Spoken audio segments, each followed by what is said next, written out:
जय हिंद दोस्तों। आप लोग जिस गाना को बेसब्री से इंतजार कर रहे थे वो गाना आ चुका है दोस्तों। सॉन्ग का टाइटल है सिनुरा डाले से पहले। इतना तगड़ा गाना है दोस्तों, इतना तगड़ा गाना है कि मेरे लिए शब्द कम पड़ जाएंगे दोस्तों।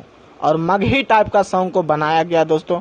और आप लोग जानते हैं दोस्तों कि अमीन अलबेला सबसे ज्यादा मगही गाना लिखते हैं गुंजन सिंह के लिए दोस्तों।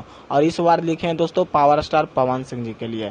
वेड इंटरटेनमेंट पे आप लोग को सुनने को मिलेगा दोस्तों। म्यूजिक डायरेक्टर है प्रियांशु सिंह और लिरिक्स दिए हैं अमन अलबेला दोस्तों। तो एक बार जरूर जाके सुनिए दोस्तों। सिनुरा डाले से पहले अनुपमा यादव जी डुइट की है दोस्तों। शादी सॉन्ग है दोस्तों, प्योर स्पेशल शादी सॉन्ग है।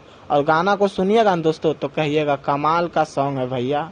कहाँ से ऐसे ऐसे शब्द जोड़ते हैं अमन अलबेला जी, देखिएगा तो कहिएगा हाँ। और वीडियो मत कहिए, वीडियो तो आपको देखते देखते कहिएगा कि हाँ कोई वीडियो बनाया भैया। सच में पावर यहीं से शुरू होला और पावर यहीं से खत्म होला।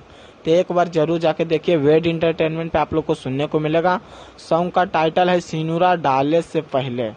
और दोस्तों मात्र 6 घंटा में 5,45,000 व्यूज क्रॉस कर लिया है दोस्तों। और लाइक मिला है दोस्तों 1,21,000 और कमेंट्स में लिखे गए हैं 17,000।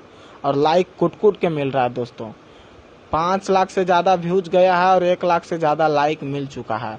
और ये गाना दोस्तों बहुत जल्दी ट्रेंडिंग में आने वाला है, मुझे पूरा उम्मीद है दोस्तों। तो एक बार जरूर जाके सुनिए और आप लोग की सपोर्ट की जरूरत है। और जो जो मेरे चैनल को सब्सक्राइब नहीं किए वो प्लीज एक बार सब्सक्राइब कर लीजिए। बाकी फिर मिलते हैं अगले वीडियो में। जय हिंद।